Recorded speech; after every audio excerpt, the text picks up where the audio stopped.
Hey! Raindrop, drop top, smoking, no cooking. Welcome to a ghost walk around York. I'm going to be going around different places around York to some of the more known spots and telling you about some of the ghost stories that happen here. As you can tell, I'm being quite quiet because it is 1 o'clock in the morning here. There's the odd few people that are obviously leaving from the pubs and whatnot, but we're going to go around and there's people in bed. So the first place I'm going to show you is this little house on the corner here. And what happened in this house, in this very small window that you can actually see, you can see a big window and a small window. Through the plague times, there was a family that lived here. Obviously, their mum and the dad, and then there was a daughter and a little boy as well. And they were very terrified of the plague, like everyone was. So what they did, they used to send their daughter around to go and do all the shopping and things. And one day she came back and she had black boils at the back of her head there. So the family, being scared and deciding that they were going to save themselves and their infant son, decided to lock her in her room, get all the stuff and leave in the middle of the night. To put a red X on the door so people know there were a plague victim in there. And when the people came round to collect the plague victims, the dead bodies, they went through to that house there, and they found a little girl, and it turned out that she was one of few that had survived the plague. Everything had gone, but her death came from malnourishment. I think that's how it said. So basically, she had starved to death in there, unable to look after herself, get out. And people say that they often see a ghost of a little girl in that small window, trying to claw her way back out of the window. And a lot of people say that. Now, me personally, I think that's a terrifying house to live in, and I don't think I'd be able to live in that one. So this is one of many, and we'll get on to the next place. The house that we have behind us, this is just the gate to it. This is called the Treasurer's House. This is supposedly got the most spirits in it out of all the houses in York. It's owned by the National Trust, and due to the coronavirus, we haven't been able to go into this one yet. It's the home of 35 spirits, supposedly, and there's a couple of notable ones that I'm going to tell you about. The first one is the Lady in Black. Now, the first story that's prominent, because a lot of people have seen this Lady in Black, the first story that's prominent about it is that there was a woman stood at the top of the stairs one time, and she turned around to see a woman in black stood at the bottom of the stairs, like a solid figure, and this woman started running up the stairs towards her, and she said, as soon as she got to the top step, she just disappeared. But the same woman in black also had another story that was quite well known, and it's about the woman who was staying in here. She was a staff member, and she was staying in there. She was in a mirror doing her makeup and everything like women do, and she saw in the mirror this woman in black stood at the door behind her watching her, and when she turned round to see her, she wasn't there. So she looked back in the mirror after so long, after obviously confused about what she had seen, and when she looked in the mirror again, this woman in black stood right next to her, looking over her. So when she jumped and looked there, nothing at all. Another one of these spirits, this is one of the most famous ones to this house, was in the 1950s. There was somebody working in the cellar, and he was doing whatever work, and he could hear one single note coming from a trumpet repeatedly, and he thought it was obviously far away, so he thought nothing of it. But then he noticed that this trumpet note was coming closer and closer, and then until the end he saw this man, this full figure of man, like a solid figure, dressed in Roman clothes down to the T, like green cloaked on and everything like that. He walked through the cellar and he walked through the other side, and then obviously this put him in shock. He couldn't believe what he'd seen, so he carried on hearing this note from this trumpet, and next thing a horse appeared with a Roman soldier on top of it, and this made him fall off of his ladder, and he was like paralysed there, just looking in fear as several more Roman soldiers came past. They kept coming and coming through, and he said the only one thing that they didn't have full figured up was from the kneecaps down, because you couldn't see from the kneecaps down until they got to a certain point they were working on. It was bone down, and that's when you could see the bootstraps and everything like that. So obviously, when the last Roman soldier was gone and he was short, he got himself up, scurried out of there, and then the person that was working there said, "Ah, you've seen our Roman soldiers then." Now this story is where it takes a bit of a turn, because I think it was something a few years later they actually did excavations of the Minster, which is next to us, and they found obviously a lot of this Roman headquarters. They had like like the pillars and things like that, and they found his headquarters. And further excavation showed there's a Roman road. When I traced it, it went underneath this house and out to the gate, right? And that makes sense. And it was about, I think they said, about a foot down, really, just over a foot down, which would be where the legs would have been at that time. And the last story I'm going to tell you about this place is about the owner, one of the owners that built it. Now, when he sold the house, he had it all set out how he liked it, and he told the people that were buying it, he put it in a clause saying they could buy it, but as long as they did not change anything. Everything had to stay as it was, even down to the furniture. So people obviously followed that rule, and when he come to die on his deathbed, he said that he will haunt this building if anybody was to change anything. Now, there's been a lot of times, and people say he stuck to his word on this, as every time there's a change, whether it's in staff or whether it's in anything being moved about, like new staff, anything moved about, anything different in the house, they say that they can tell he's there because there's a very strong smell of cigar smoke, which he used to smell. Like, he used to smoke a lot of cigars, and they can smell him in there. Now, the last time it was reported that he'd smelt this and he'd made himself known was about 1 month ago. And due to the coronavirus lockdown, obviously people haven't been allowed in, and there's been a lot of change. And that was the last time they could smell cigar smoke in there. So this is the treasurer's house. Now this is, like I say, 35 ghosts strong.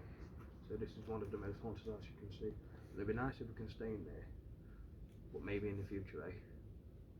Now, for our next part of this ghost walk, we have York Minster. Now this place was started building it, I believe it was the 600s. And it took them 200 years to build it all. Obviously, for one reason, is because everyone started dying. Obviously, for 200 years, a lot of people died. Just can't pull it up. They had plagues, wars, and obviously, when they were building this place, there was no like health and safety or anything like that. So the buildings were just sort of pulled up by ropes and shabby scaffolding and stuff like that. But they managed to build themselves. So there's a lot of ghost stories connected to this place. And a lot of people have seen a lot of things, especially inside it, down to archbishops, to just general workers that were on outside. There's a lot of detail that went into this place, and it's one of the tallest buildings in the north of Europe, and one of the most prominent. The third Archbishop of York, can I get my voice right? The Archbishop of York resides in this one. It's the third powerfulest person in this country, after obviously the monarchs first, and then it's the Archbishop of Canterbury, and then it's the Archbishop of York. So the amount of ghosts that you could have seen here is unbelievable. Now we hopefully will be able to get into this place tomorrow, and you might see a video of it on there, if the little video in there. But apart from that, they excavated this place quite a while ago, and what they pulled out of it was a Roman headquarters underneath, which was described earlier for the treasurer's house. And when they did it, they found this pillar that behind this column, this Roman column. Well, one thing we did learn about this place is that when they put this column up, they erected it outside the Minster. They actually put it upside down. So when you look at it, this should be the top of it. And then we'll move on to the next part. The next stop, this is the Belfry Church. Now, this isn't so much of a ghost kind of appearance, but this has got some very relevant history behind it for English history. This place was built in the 1500s, and it had one special person that was actually baptised here, one famous, well, infamous, if you call him at the time. Guy Fawkes was baptised here as a baby, and he was brought up around this area. And if you don't know Guy Fawkes, or if you're in any other country but England, he put a gunpowder plot on the 5th of November to blow up King James and the Parliament. He was obviously found out before he did it, and they eventually hanged him in London. But this is his place of baptism. There's a lot of churches here, and this is just one of the most famous ones. It's still running now, and it's still in use now, and it stands right next to York Minster. So so that is a very good story behind it. It's right here, just behind Beth is that church we just showed you. So first of all, this is called the Guy Fawkes Inn, and this is where Guy Fawkes himself was born. I think it was a pub at the time. Obviously it wasn't called the Guy Fawkes Inn at the time, but this is what it is now. It's still serving as a pub. It's about I think it was £98 to stop here at night, just to say stop where Guy Fawkes was born. So it's quite a prominent bit of history, just sat in this bit of York. We're just on the Shambles here.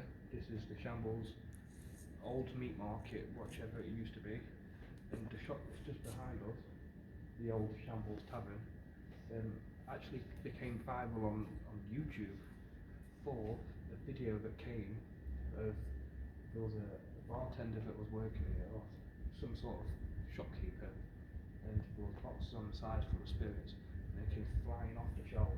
And if I can put it in this video, if I can find it and put it in this video, it'll be in here.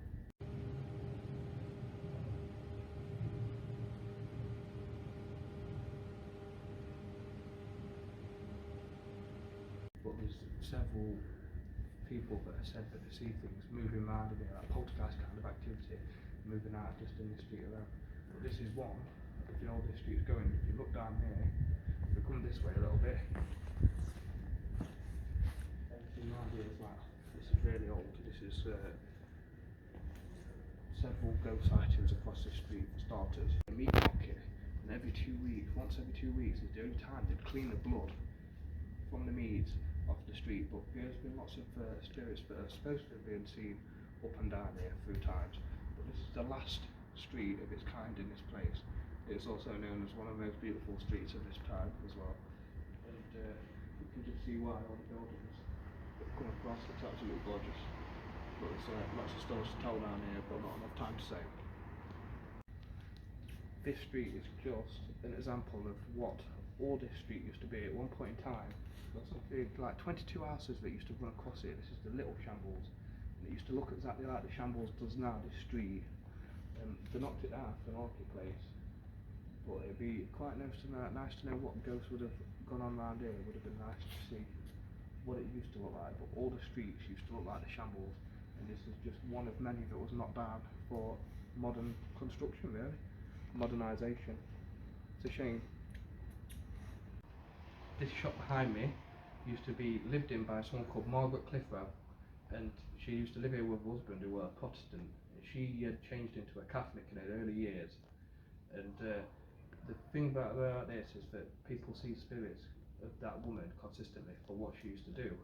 Now, in the 1500s, she used to hide priests at the back, because obviously the Catholics at the time were being persecuted or started to kill them all and everything like that, so she used to hide priests. And one day, because they knew she was Catholic, and she'd been imprisoned a few times for it, and they came in with the army, and a young boy gave up what she was doing. She told them basically where the spot was, so they went in, but luckily the priest was next door, so he lived, he was fine. But because they had Catholic stuff in this hideout and they knew she was doing it, they took her to the dungeons. And what they did there is she refused to have a trial at all, because she knew that other names had come out. And what they did is they piled bricks onto her, even though they were trying to change her to Protestant, by the way. They put a door across a top and piled stones on top of it, heavy stones, and slowly crushed her to death. And she did not shout. She didn't even make her cry out, except for the very end, where she was crying to God. And they made her a saint for this. But at the same time, there was more about this as well, because when they were executing her, they had a 16-year-old boy that watched and decided that he was going to take the same action, and that person is also known as Guy Fawkes, that lived up there, which is where he got his gunpowder plot to go against the king at the time. All her family, all her children and everything, then decided to go to Catholic and do the same kind of thing as she was doing, but because she died, they ended up sainting her in the end. In the 1970s, the Pope ended up sainting her, and her spirit is often seen in this shop that's behind us. Now, they put a sign down there which is in the wrong house. Yeah, it's meant to be this one. This is where she's quite often seen as well. So this is one of the most famous ghosts in this place. Now this is where they put the sign to that Margaret Clifford thingy to the house, but this is a completely wrong house that they found out later on in time. This is the wrong house. And it told you the day that she had died, and she was classed as a martyr, and then she was canonised in October 1970 and made a saint. The Catholics, one of only 50. This castle that's behind me, which is the Castle of York, is now called Cliffords Tower. But at one point in the 1190s, there was 150 Jews that barricaded themselves in this building. Across Europe, across England, Henry III set up a mob to kill all the Jewish for the bad economy that were happening and all the money problems that were happening. Now most of them got out of the city after they heard what happened in London, but 150 of them got the stuff and barricaded themselves in here. Now Christians had formed around the castle, and a rock fell off of the castle and hit one of the Christian men after so many days of being barricaded in there, and it killed him. Now this angered the Christians, and they planned to go in and kill the Jews that were in there. Now the Jews heard of this. A majority of them committed suicide, nearly all of them. From what I've been told, there were only 10 of them left standing that helped kill the wives and everything and his children. Now a lot of people can hear a lot of noises coming out of the church at the castle at night, and there's a lot of voices heard, and people have actually said that they've seen things in this castle, but most of the time it's just hearing screams and things come out of the castle at night. So that's what happened nearly 900 years ago from now. This is the Black Swan. It's an inn. This competes with another inn that we're going to come to next, and this is said this was built in the 15th century and is home to lots of different ghosts. It is home, for starters, one ghost, we'll go through a few of them, is of a cat, a black cat to be fair. Now there's a black cat that actually lives here. There's actually one right behind you. But this one likes to sit on your lap, but other people have seen another black cat and are thinking it's the same one for it to only disappear. There's a ghost of a little boy that supposedly hangs around the bar, which the people here call Matthew, and he's meant to be a pickpocket and things go missing around the place and lots of different things. There's also a woman that looks into the fire. She's meant to be very beautiful, old, like in old style clothing. She looks into the fire. When people get closer, she just seems to disappear. There's a man that waits impatiently at the bar, clicking his feet, pacing and checking the time all the time, like he's waiting for somebody to come, but they never do. There is another spirit that people see of a highwayman that they're called Jag, that lingers around the back of the pub supposedly. People see a pair of legs just randomly walking about. There's meant to be, I think it's another man that stays in one of the bedrooms that people see in Victorian clothing. My last stop on this ghost walk is the Golden Fleece, which we are staying at tonight. So there's several ghosts that are here. This is meant to be the most haunted building in York, arguably with the Black Swan we've just been to. There is 5 main ghosts that are seen here.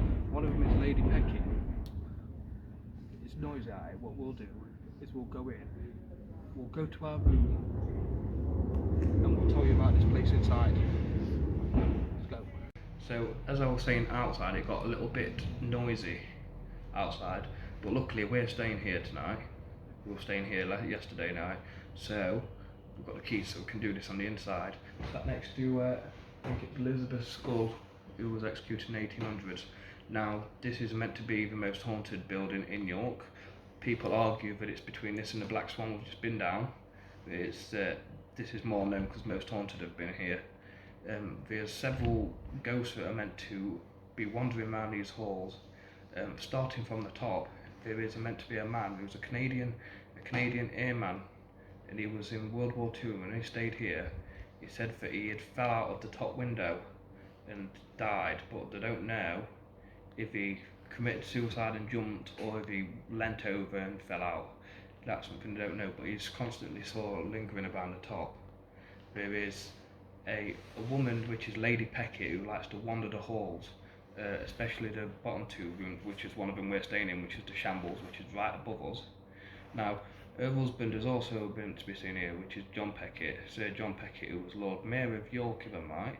He died first, and then Lady Peckett, Lady Alice Peckett, was wandering these halls. I believe they used to call her Mad Alice. She wanders these halls. Now, she's meant to be quite a friendly spirit, but she likes to be called Lady Peckett. She doesn't like anything else, but she's been seen, especially around the hallways and through the middle two bedrooms. She's quite normally lets herself known when she's been seen looking out of windows and that kind of stuff. I didn't say about Lady Alice Peckett, which we'll put in, is when she's around, she's known when she's around because people can smell lavender. In our room there's a lavender plant, obviously it's a fake one, but people have the sense of lavender when she's about. She's meant to be quite a calming spirit and quite a nice one, unlike the man that wanders round this hall here. He's said to be wandering down here and down the bottom of the bar.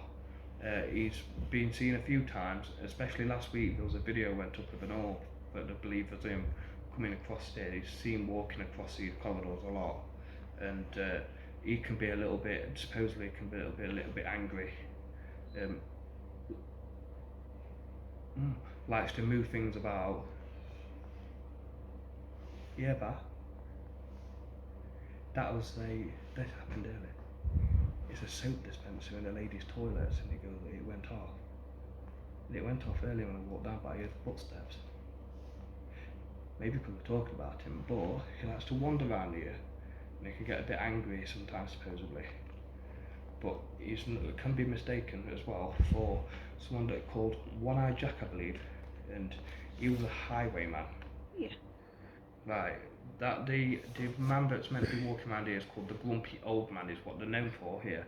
He can be often seen actually walking around a bar or sat in a little alcove, which is down the bottom actually, out of the way. One-Eyed Jack, as I was getting into, is mostly sighted in the bottom bar, which is down the bottom of there. He stays around that area, and I believe that he was an highwayman. He used to ride the horses as this went in. The back bar was used most because that's where they used to put the horses up and sort them out, and just come into the bar straight away.